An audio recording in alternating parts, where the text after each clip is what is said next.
So did you finish the Jordan thing? Obviously, it was probably a while ago when you did. I know. I was earlier today. I was trying to get together all of our topics and all of our shit, and I was like, wait a second. We didn't even. Hi, Matt. Hey. Matthew McShay, everybody. And I kept going back and scrolling back, and then I was like, wait a second, when did we do the last show? And we were talking about it earlier. It was like a month ago. It was like May 18th or something. So we didn't get to talk about finishing the Jordan thing. We all finished it. It was fucking amazing. And they gave you this little after dinner mint, which was basically Bob Costas narrating Game 6. You know, Game 6? Game 6, yeah. Where he hits the last game ever as a Bull, right? Yeah. Yeah, it was pretty cool to see. But my statement stands true. That Jazz team was like LC 2004. Your statement. The Miami Heat, the 2012 Heat would beat them by 400. 400. It would be 412-12. Well, wait a second. Let's break this team down. Sure.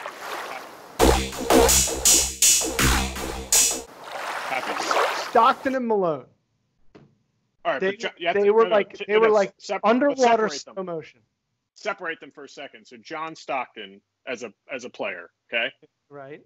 6 foot, 112 pounds. So he would be playing in this world against Russell Westbrook. Steph Curry's even taller and bigger than him, which is scary. But yeah, Stockton and Malone aside, it's the rest of the team. Brian Russell, Greg Ostertag, and Jeff Hornacek, whose stats Costas pointed out early in that Game 6 like movie thing. He was like 3 of like 32 in the first like 4 games, and then he had an amazing game in like one of the games that they won. He wouldn't be able to dribble twice in the NBA this year. Could you imagine James Harden or one of those two, Stockton or Hornacek, trying to guard James Harden? So that's why I say there wasn't anyone out there. They had to guard Jordan too at some point, right? Brian Russell was the main defender, but like even Russell, who was actually a really good defender, wasn't a great player. But I said this on one of the shows, if they did a pick and roll, Jordan was on Hornacek, Stockton, maybe Malone or Greg Ostertag. Like Jordan everybody should have dominated. I just don't know how they won games compared to other teams that Jordan played, like Portland and whoever else, the Seattle who had Peyton and Sean Kemp. Like that Jazz team, I just don't understand how they won so many games. Well, remember this. Stockton and Malone were awesome. They had like just this amazing chemistry and connection. And then, the rest of their teammates did at least make the NBA. So maybe they just had this. It was almost like a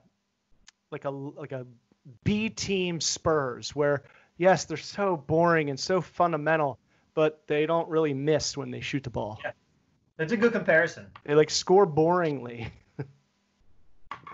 Yeah, all 412-12. Stand by it. That's like when they asked Shaq, would Dream Team 2 beat Dream Team 1? And he goes, yes. He goes, yes, we would beat them 4-3. What is this, a 1-minute game? Hold on a sec. I got to close my door. You're yelling so loud. It sucked for Kev. John and I were on for a little bit earlier, just saying how we get back to Jordan, but remember a month ago he was saying it was opening up. Yeah, was I the only one that was like, bad idea? It's a little early. This fucking contagious and chicken pox. I know. I just assume it's that area and they're like spread apart enough, but they just all assume that they can just shoot it in Texas. Like, oh. It's a. I was just gonna say it's such a fucking Texas mentality. God, ain't gonna hurt me. Well, got it over with. Chris is right. There's 3 million people that live in one city. Then the city next to it has 11 people. Right. Right. It's one of those long, lonesome roads, like in a horror movie, from San Antonio to Dallas that takes like 2 days. Yeah.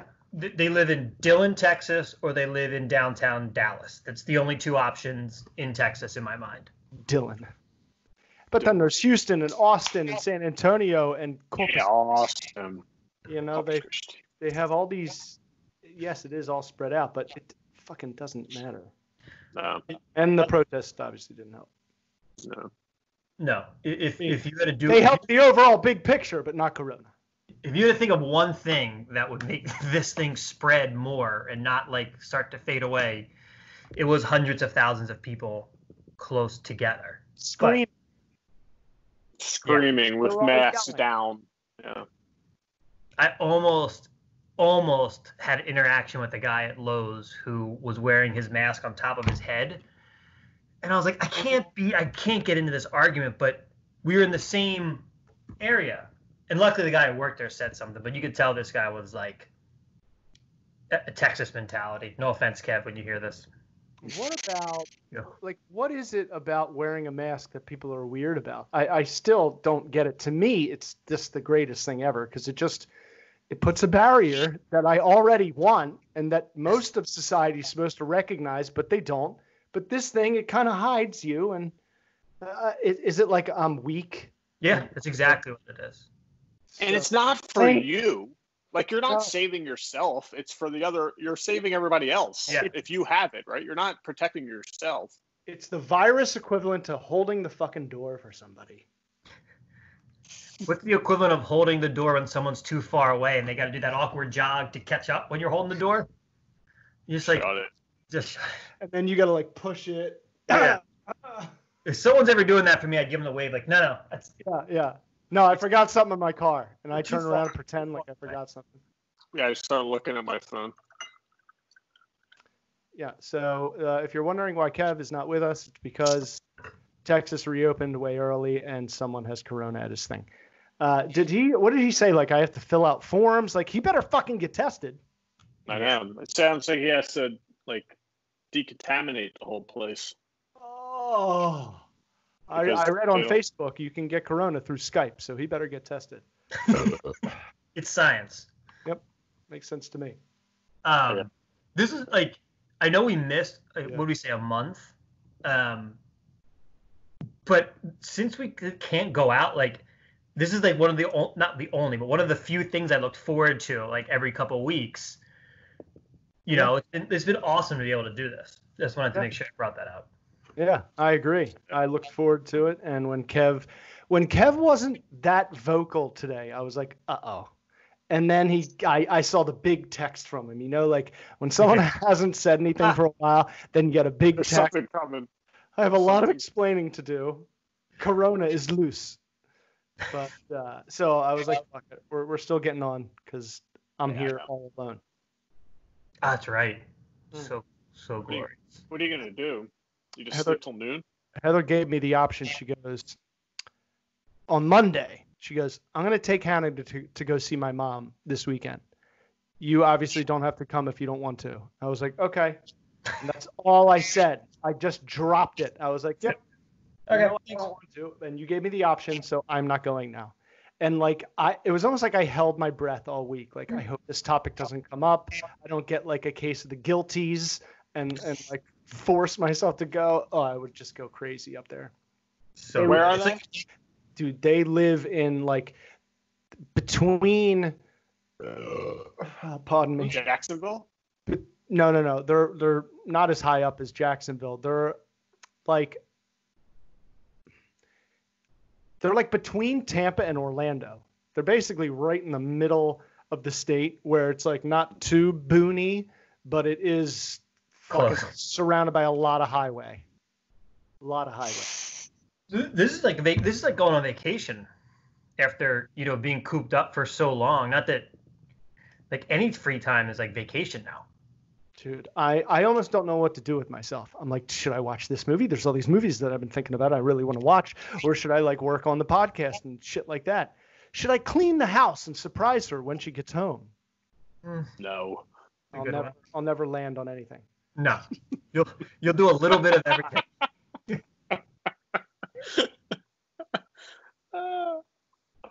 I haven't seen a bowl since probably your car in 2001. I hate this bowl. It's just the only one I haven't shattered. Can you get that at your dispensary now? Yeah. Yep. Curaleaf. Sponsor me, sons of bitches. Hey, did you guys see Chappelle? Oh, we just talked about it. Yeah. Just talking about it before.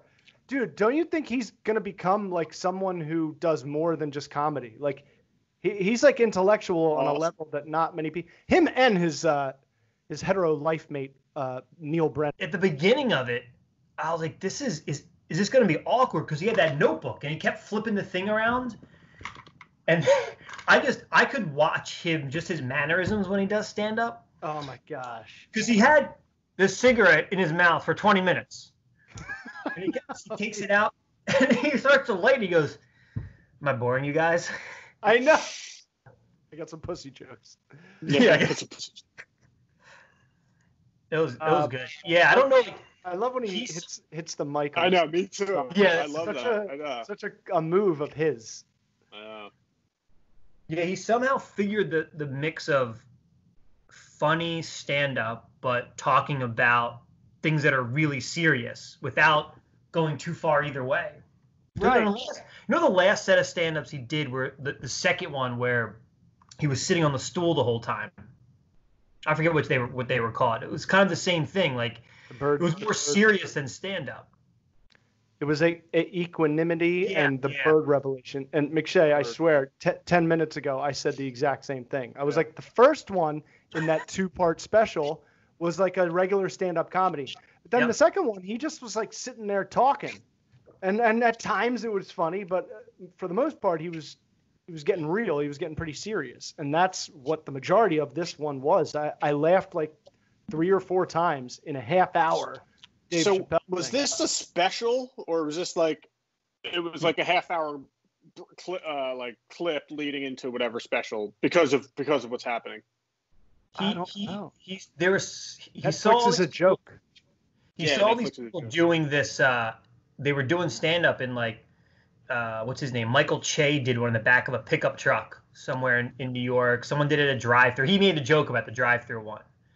So I think he just set it up, and I don't know if people even had to pay. Like I don't know what the setup was, but John, use your editing skills and just put both of our comments back to back and make it real awkward.